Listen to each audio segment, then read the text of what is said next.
The other side. Stand on the other side of the governor, please, Chief.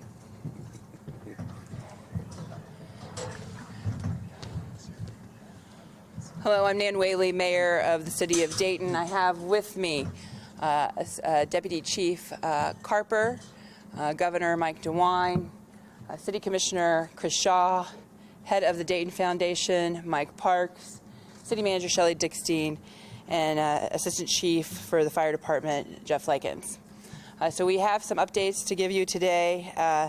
I just took a tour with the Governor and Mrs. DeWine to show the site. So he was been briefed by our team and understands what happened here early this morning, and I'm going to let him say a few words. Thanks, Mayor. And drop to it.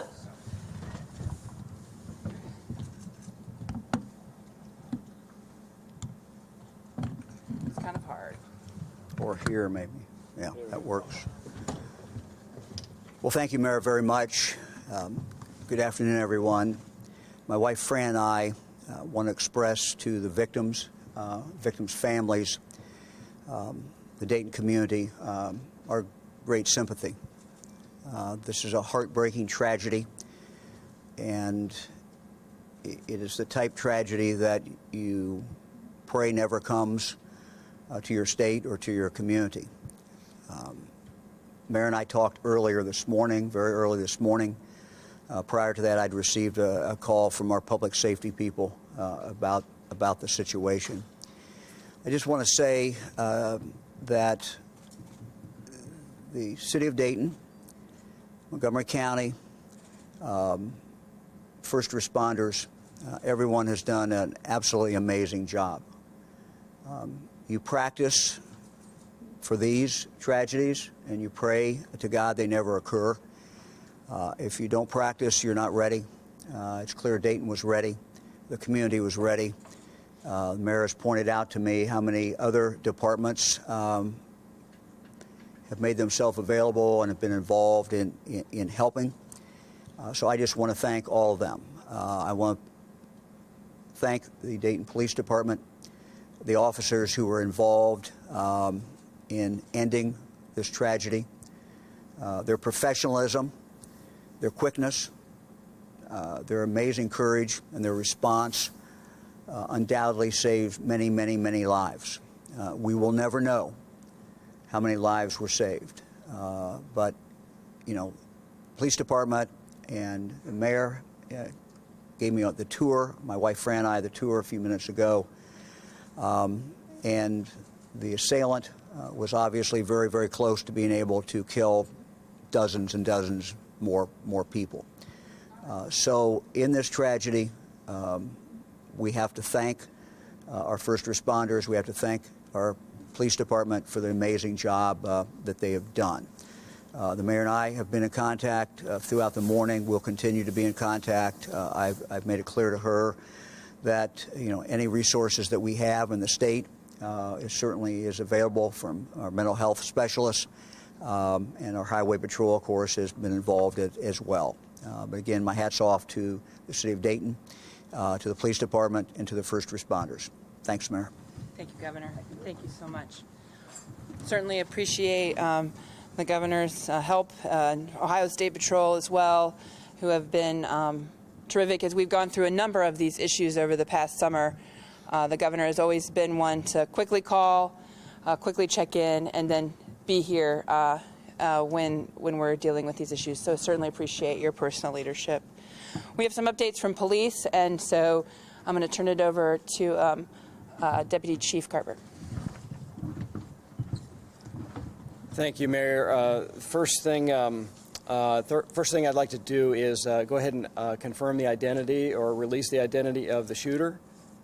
The shooter in this incident is Connor Betts, C-O-N-N-O-R-B-E-T-T-S, white male, 24, date of birth 10/28/94. And I would ask, it's our understanding that that some images of the suspect have been posted by media, and some of those are not correct. So please make sure that you have the correct photograph or image of the suspect when you report that. And secondly, there's, I believe some of the media has the wrong Facebook posting on their website. So if you would, please make sure that you have the correct ones, so we're identifying the proper person and the proper person's image. With that, we will have additional information at 4 o'clock. We originally thought it'd be about a 3 o'clock briefing for a more comprehensive view of what happened and what the response was. That's going to be at 4 o'clock right here at this location. So we will give you additional information on the suspect and actually what transpired. At this time, I'll give you the names and demographics of the 9 people who were killed. And the first one is Lois Oglesby, Oglesby, black female, 27. The second one is Megan Betts, Betts, white female, 22. Saeed Saleh, Saleh, black male, 38. Derek Fudge, black male, 57. Logan Turner, white male, 30. Nicholas Coomer, Cummer, white male, 25. Thomas McNichols, McNichols, black male, 25. Beatrice Warren Curtis, black female, 36. And Monica Brickhouse, black female, 39. Those are the 9 names of the individuals who were killed overnight.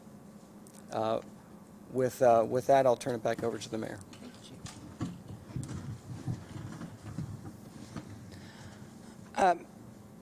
So tonight I want to also announce we will have a vigil at 8 p.m. We've talked with the leaders of the Oregon Business District Association. It will be on the streets of Fish Street in the Oregon District at 8 p.m. this evening. Also, the blood center is closed today. We've been informed they have adequate supply today, but we want to remind people that if they want to take action, it would be good to donate blood tomorrow. And we have a special effort that we're putting together, and I want to thank the Dayton Foundation and have Mike Parks come forward to explain what we're trying to do for victims' families. Thanks, Mayor. First, our thoughts and prayers are with the families and the victims. As 2 months ago, we learned as a community we came together to help those in need, and once again we'll do that. And as we speak, a fund is being established called the Dayton Oregon District Tragedy Fund at the Dayton Foundation. That'll be up and going later this afternoon for those that would like to help. And if you'd like to help your neighbors and friends, there'll be a way to do that and to assist those that have been impacted. Thank you, Mike. I think what's most amazing about our community is once people woke up this morning as early as 5 a.m., 6 a.m., 7 a.m., folks and leaders from across the community called or reached out and said, what can I do? And then others we called and they immediately stepped in. And I want to really appreciate the Dayton Foundation for doing this quickly, as we know that there will be people that weren't prepared, obviously, for such a tragic event in their families. All right, with that, I'll open it up for question. Mike Campbell. Can you tell us whether the best woman that died is related to a sister, aunt, whatever, of the suspect? Yes, that's the sister of the suspect. Was she found in a different location from your other shooting victims? All 9 shooting victims were located in the Oregon District on or around 5th Street. Is there another crime scene in a different area related to this? As I said earlier, the investigation leads us in different directions. So obviously we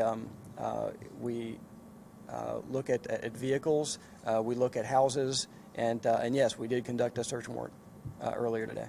Can you please say and spell one more time the names of the 9 people? And we will put this on our site as well. So how about we do that? Maybe Is that that'd be okay? best. I think that'll be best. We'll put that up. You And- mentioned that all of the victims were found in the same location, but we're hearing reports that the suspect's sister and boyfriend were found in a car. Can you comment on that? That's incorrect.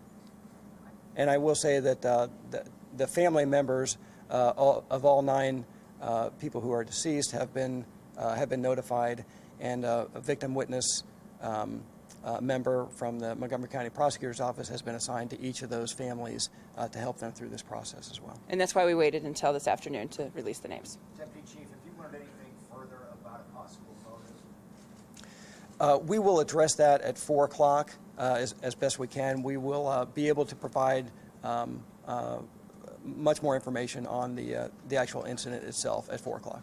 Suspect is in Bellbrook, is that correct? The address that we where he was staying and where we conducted a search warrant earlier today was in Bellbrook. That is correct. I want to ask the governor, actually, because, I mean, being former Greene County prosecutor, the suspect being from your own backyard, what were your thoughts on that? Well, all the victims are from our own backyard, too. And so, you know, this is just an immense tragedy. You know, no matter where the victims are from, they're victims, and our heart goes out to the families. But this is a Miami Valley tragedy. Can you comment on the suspect's clothing? We're hearing that something on his sweatshirt represented death. I cannot. We will comment more at 4 o'clock. I don't know if we'll get into that great a detail, but we will provide as comprehensive of an overview of what occurred at 4 o'clock. Was the shooting in the parking lot behind Ned Pepper's hole in the wall or on the street? The shooting took place on and around the street and sidewalk of East Fifth Street. So he moved during the shooting? We're telling you that the shooting took place on East 5th Street and on the sidewalks of East 5th Street. Okay, not the parking lot. Not the parking lot, correct. You said that it was the shooter's sister, the alleged shooter's sister, but what about a boyfriend? That the shooter's sister and her boyfriend? We can give a little bit more information at 4 o'clock on that. I'm sorry, I can't hear you.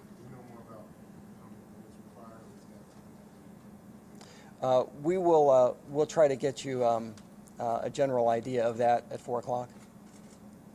Governor DeWine, you said that Dayton was clearly prepared for this. Does that speak to the fact that though 9 people were killed, there's no way to avoid that? Well, I think that's the first thought that always goes through your mind. Whenever there is a tragedy of any kind, the question is that policymakers have to think about is there anything we can do in the future to make sure something like this does not happen? And make sure is the wrong term, but to lessen the possibility or to lessen the number of people who were killed. These mass shootings, if you go back, and I don't pretend to be an expert, but you know, they're all alike and they're all different in that sense. And so sometimes you get different lessons from each one of them. I don't think today is the day to try to draw the lessons because, frankly, we don't have all the facts, and there's going to be ample time for all of us to talk about what we learned from this tragedy. But again, without all the facts, I would just tell people just wait till you get all the facts, and then we can start having those discussions. In fairness, I think the mayor said that this is the 250th mass shooting this year. It's the 216th day of the year. That's more than one a day right now at this pace. At what point has enough time expired before you can act before the next one? Well, you've asked, well, in all due respect, you've asked several questions at the same time. And let me just say that there will be ample time for us to discuss the lessons learned from what happened today. But let's first get the facts and get all the facts out, and there'll be time to have those discussions. Each one of us who is in public office has an obligation to take what facts that occur, to take tragedies, whether it's a natural disaster, whether it's the disaster of a mass shooting such as this, whatever it is, and try to come up with the lessons learned. Just a question for Deputy Chief, please. I'm wondering if any of the victims were targeted specifically, and the sister or her boyfriend specifically sought them out in any way, or any of the other eight? We will we'll address that best we can at 4 o'clock. I will say this, due to the very short timeline of violence, it's hard to imagine that there was much discrimination in the shooting. It happened in a very short period of time. Will that be something that you'll continue to investigate, hate crime? Absolutely. You know, we're always looking at what could have motivated such a horrific action as this. And like I said this morning, we're interviewing dozens of people and going through a lot of different, electronic evidence, other evidence, to try to determine that. We don't have that answer yet. This is the first day. This is this is going to be a lengthy investigation. So we'll do our best to get the information to you. But speculating at this point would be premature. The shooter's family cooperative at this time? I won't address that. We said earlier that it was a .223 caliber AK, like long rifle, and he had extra magazines as well as he was wearing body armor. Did he have extra guns or just that one gun? We can get you more specifics at 4 o'clock. Yeah, 4 o'clock. I bet we'll see you all at 4 o'clock. I want to recognize some people that are here. The coroner's office has been in great partnership. Obviously, the coroner has been in autopsy all day, so Eric Blaine is here. State Representative Phil Plummer is here. I see State Auditor David Yost is here. And my dear friend, and I don't think I'd get through anything without the Mayor of Kettering, Don Patterson. Okay, we'll see you in a few hours. Thank you. Oh, we'll see you at 3 o'clock. We're going to have a press conference at 3 and a press conference at 4, because I know how much you guys love press conferences. Thank you.